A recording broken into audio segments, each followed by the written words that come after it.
इस मूवी में आप देखोगे 16 साल की एक छपरी निप्पी को जो अपने ही क्लास के बंदे के साथ गपागप कर लेती है और इस बीच गलती से बंदे का दही उसकी कढ़ाई में गिर जाता है, जिसके बाद उसका पेट भटूरा बन गया। और यहाँ पर इन्हें क्या क्या कैसे कैसे कहाँ कहाँ क्यों क्यों और किस किस पोजीशन में झेलना पड़ता है, ये सब तुम आज की इस मूवी में देखने वाले हो। तो मूवी का नाम है जूनो और ये रिलीज हुई थी ईयर 2007 में। मूवी को डाउनलोड कैसे करना है थोड़ा सा आगे बताऊंगा। तो मूवी स्टार्ट होती है और हम देख पाते हैं मूवी की मेन कैरेक्टर जूनो को, जो कि एक ग्राउंड के बीच में खड़े होकर के कुछ याद कर रही थी। और यहाँ पर हम उसके फ्लैशबैक में देख पाते हैं कि वो याद कर रही है कि उसने पिछली ही रात अपने ही क्लास के बंदे के साथ दबा के पेलम पाली की है, पर इस बीच उसे शक है कि शायद उसकी कढ़ाई में बंदे का दही गिर गया है। अब यहाँ पर ये फिकर उससे बार बार सताया जा रही है, तो ऐसे में उससे रहा नहीं जाता और वो सीधा पहुंच जाती है सस्ते मेडिकल स्टोर में प्रेगनेंसी किट लेने के लिए।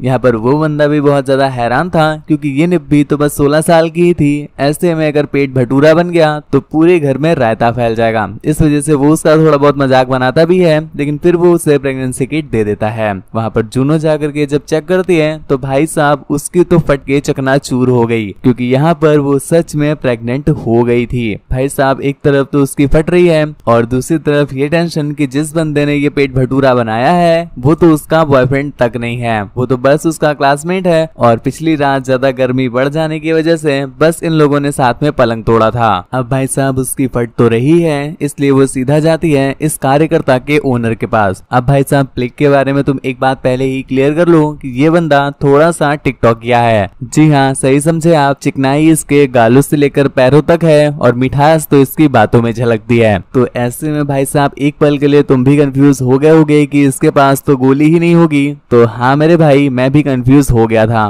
पर जैसे कि यहाँ पर जोना बता रही है कि भाई साहब उसके पास बंदूक भी है और उससे गोलियां चलती भी हैं। खैर यहाँ पर जब वो प्लेग को ये सारी बात बताती है तो ये सुनकर उसकी भी गणित गुब्बारा हो जाती है और यहाँ पर वो अपने फड़वे नहीं लगवाना चाहता था, इसलिए वो बहाना पेल कर वहाँ से निकल जाता है। अब जूनो के पास कोई भी ऑप्शन नहीं बचा है, तो वो डिसाइड करती है कि वो अबॉर्शन करवा लेगी, जिसके लिए वो क्लिनिक में फोन भी करती है, अपॉइंटमेंट भी ले लेती है, क्लिनिक भी पहुंच जाती है। पर यहाँ पर जब वो अपने पास में बच्चों को देखती है तो कहीं ना कहीं उससे ये गलत लगने लगता है और वो डिसाइड करती है कि अब वो अबॉर्शन नहीं करेगी बल्कि इस बच्चे को जन्म देगी। और ये बात वो सीधा जाकर के अपनी बेस्टी को बताती है। बेस्टी की भी ये सुनकर के 64 हो गई है और वो उसे समझाने की पूरी कोशिश कर रही है, पर जूनो तो अब किसी की सुनना ही नहीं चाहती। तो ये बात वो सीधा जाकर के अपने पेरेंट्स को भी बता देती है। भाई साहब सबसे पहले तो अंकल की फटके हाथ में आ गई और भाई साहब जो फटके उनके हाथ में आई थी ना, वो टप्पा खा के नीचे गिर जाती है।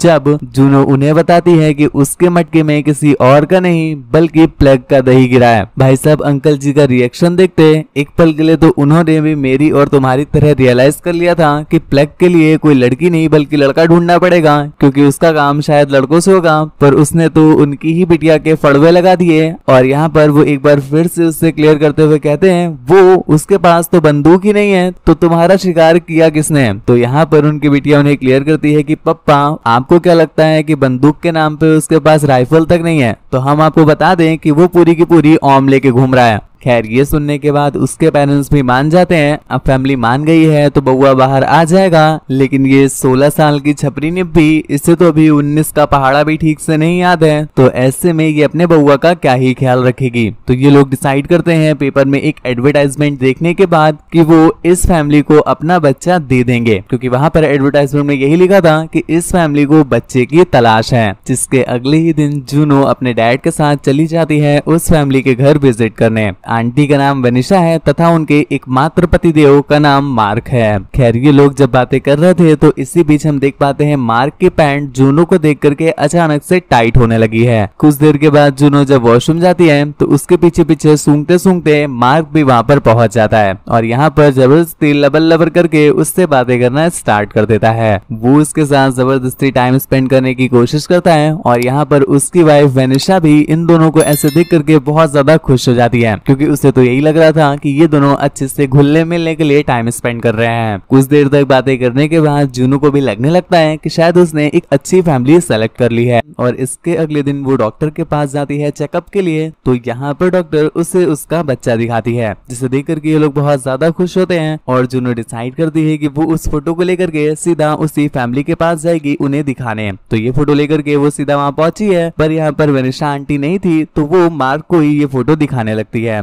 लेकिन गुरु, तुम्हें तो मैंने पहले ही बताया है ना कि मार्क ठहरा रसिया आदमी, इसको बच्चे की फोटो से ज्यादा बच्चे की मम्मी पे इंटरेस्ट है। तो यहाँ पर वो उसे टीवी दिखाने के लिए साथ में बैठा लेता है और फिर उसके बाद गाना लगा करके नंगा नाच करने लगता है। इस बीच उसके हाथ टी शर्ट में छुपे हुए संतरों में भी चले गए थे और यहाँ पर उनके बीच चुम्मा चाटी हो पास के अगले सीन में हम प्लेग को देखते हैं, जो कि जुनू के साथ में था और यहाँ पर वो उससे कहता है कि बाबू क्यों ना हम दोनों रिलेशनशिप में आ जाए, मतलब तुम इन्हें देख रहे हो, अब जाकर इन्हें याद आया है, मतलब ये सही है, पहले गाड़ी का एवरेज चेक कर लो, अगर अच्छा एवरेज देती है तब जाकर के गाड़ी खरीदो। खैर इस पर जुनू भी हाँ कर देती है। खैर ऐसे करते करते कुछ दिन और बीत जाते हैं और एक दिन जुनू की फ्रेंड आकर के उससे बताती है कि प्लेग तो तुम्हारा बंदा था ना, जिस पर जुनू बोलती है हाँ वो तो आजकल ले भी रहा है। लेकिन यहाँ पर उसके फ्रेंड ने उससे कहा प्लेग तो एक्चुअल में अपनी ही क्लासमेट के साथ उधर ओयो में दिखा था मुझे, और मैंने जब उस बंदी से क्लियर किया तो वो बोल रही है कि नहीं नहीं प्लेग तो मेरा बंदा है। भाई साहब ये सुनने के बाद तो जुनू की झाड़ियां जल जाती है। यहाँ से निकल करके वो सीधा प्लेग के पास जाती है और वहाँ जाकर उसे धर करी आती है, जिसके बाद वो सीधा पहुंची मार्क के पास और एक बार फिर से ये इस समय पर पहुंची है जहाँ पर वेनिशा घर पर नहीं थी।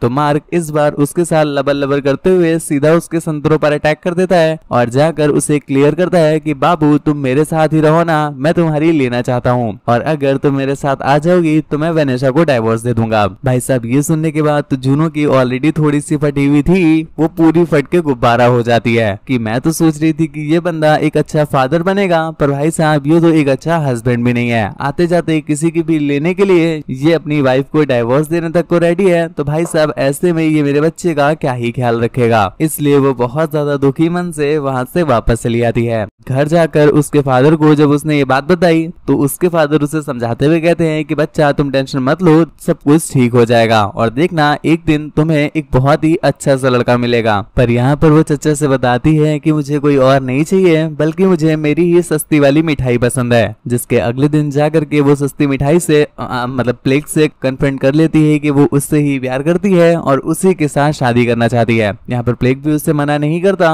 और इन दोनों का रिलेशनशिप बिल्ड हो जाता है। जिसके कुछ दिनों के बाद हमने देखा कि फाइनली आज जुनू ने अपने बउआ अर्थात अपने बेटे को जन्म दे दिया है और दूसरी तरफ प्लेग भी ये खबर सुन करके सीधा उसके पास चला आता है। खैर इन्होंने बिमन जो एग्जाम दिया था उसका रिजल्ट तो आज निकल के बाहर आ गया है, पर इस रिजल्ट को संभालेगा कौन, इसलिए ये डिसाइड करते हैं कि ये इस रिजल्ट को वेनिसा के हाथ सौंप देंगे। इसलिए ये दोनों वेनिसा के हाथ में अपना बच्चा सौंप करके एक दूसरे के साथ अपने रिलेशनशिप को कंटिन्यू कर देते हैं। मूवी के एंडिंग में हम इन्हें चुम्मा चाटी करते हुए भी देख पाते हैं और इनके गपा गप वाला सीन आ पाता इससे पहले ही महाचादर मोद कैमरामैन ने कैमरा बंद कर दिया।